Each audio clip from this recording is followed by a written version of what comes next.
Okay, here we are at the last little bit. Sorry, my finger's in the way. Again, this is Boomer Town. So, I have a coffee grinder here where I ground up just the gold part of the Joss paper, the dollar, a few additional herbs like the cinnamon, the pine, some of the things that we had left over. Sorry, I'm a little out of sorts because it's past midnight now, but we're going to strain this and let's get, if you have a whole nutmeg, that's great because that'll be wonderful. And some of our clove oil. I don't really want to add the clove oil while it's like boiling or has too much heat.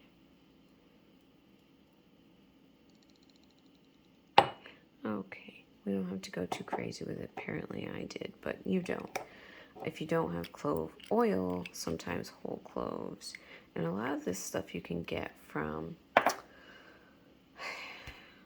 listen, some purists are going to be like blasphemy because the stuff that you get as spices in the dollar store maybe doesn't have as much energy. But if you're in a pinch, sometimes dollar store spices will work for you. So let's see if I can drain and film at the same time. Oh crap. How good am I? Wait a minute. I can do it. I can't do it. Thank you.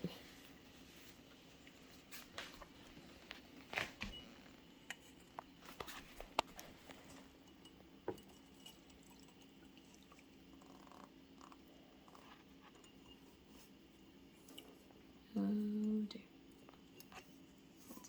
Let's get that.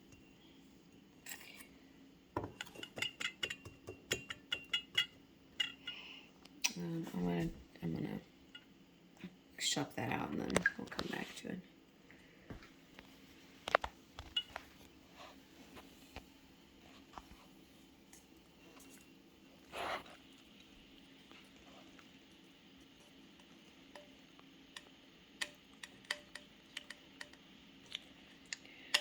If you don't have a strainer in your kitchen, make do with what you got.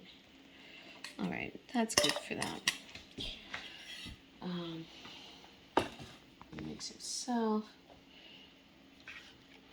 Here's a little bit of this. So because I've powdered this, what I have in here is high John root, pine, cinnamon, a bit of the curly dock or yellow dock. I believe like 1 or 2 beans, nothing crazy. Find the high John root, so I put that in. The dollar bill is in, and the golden part of the Joss paper is in. I believe that's it. But this is powdered. Oh, and the last bit of the basil. So this is powdered. The good bit about this is because we've used it as our oil base, we can also save, because there's quite a bit of it, and I only want a little bit in here. I don't want it to be so gritty and grainy, and that's kind of gross when you're anointing to get all the bits everywhere. And I'm not going to strain it a second time. Oh, yeah, I added a little additional salt to the oil once it's done too. Yeah, like I added it in the beginning, I add a little bit in the end. And some of this here. What you can do with the rest of this is dress your candles. So it has the same frequency, it's the same herbs that were used. You know, we just powdered it. You can save what's left over, and so when you're anointing your candles, then you can roll this powdered stuff that has the same stuff for your candles. So I also have this little, it's like a little money drawing sigil. You would draw this with a green marker on a green paper. Didn't have deeper green, which is like a better, because it's a better representation of money. But I had a green. If you don't have green, it's fine.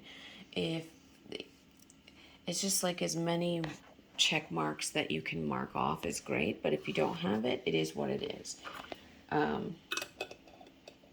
So we'll put that on the top for now. So this mixture is still pretty dang hot. And then what you do, get some of your pyrite on top of there, right? That's more pyrite. More pyrite. So much freaking pyrite we have. If you don't have pyrite, it's fine. This is lodestone. I like lodestone because it's an attractor.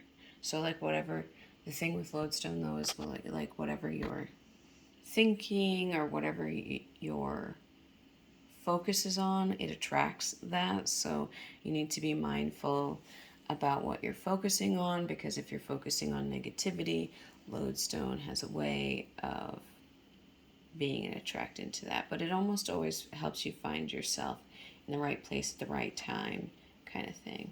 So lodestone to me is like a powerful attractor. We're going to put that up there. I'm going to get some of that down here. We have a lot of lodestone too. We'll get the serpentine going, because that's lucky, lucky, lucky. It's new jade, so I think it has a similar frequency or vibration. No shows. Sometimes you'll topple it over like I did, because maybe you're a little clumsy like I am. Not all of it's going to fit on the top. So we'll get the coins around it. I'll get the buffalo here, because again, that's a representation of Jupiter, which is our wealth attractor. I like Herkimers. I think they're freaking awesome, and it's a giant diamond. So put that in the mix, and that a little closer, and everything is done. So I just want to draw attention to this. Oh, that really does look quite beautiful, doesn't it? I just want to draw attention to this. So that's a little offering, a little gift. If you've asked spirits, benevolent spirits, to come and help you make this, you don't have them show up to your house without any food for them, right? So this is just a way to say thank you. It's a little bit of Everclear, because they seem to like that. It evaporates quite quickly.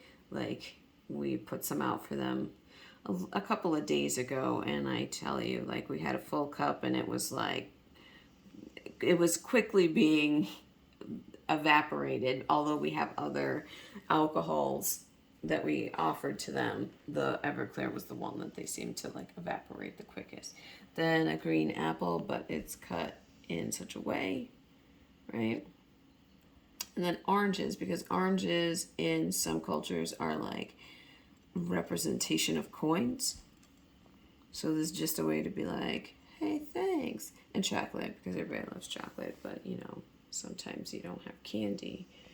Candy's great. Sweets are great. Honey is great. You know, pretty much the kinds of things that you would feed a guest. You want to feed your spirits. You want to thank your ancestors or whomever you think has come to help. And this is it. This is your money-making oil. There's lots of frills. You don't need nearly as many of these frills. It's just, the frills are nice. They're not necessary. They don't, your very simple spell that includes, or your very simple oil that only includes 3 or 4 ingredients, isn't going to be more powerful or less powerful. It's the intention of the practitioner, but I thought this would be fun to show. Thanks, everybody. Love you all. Good night.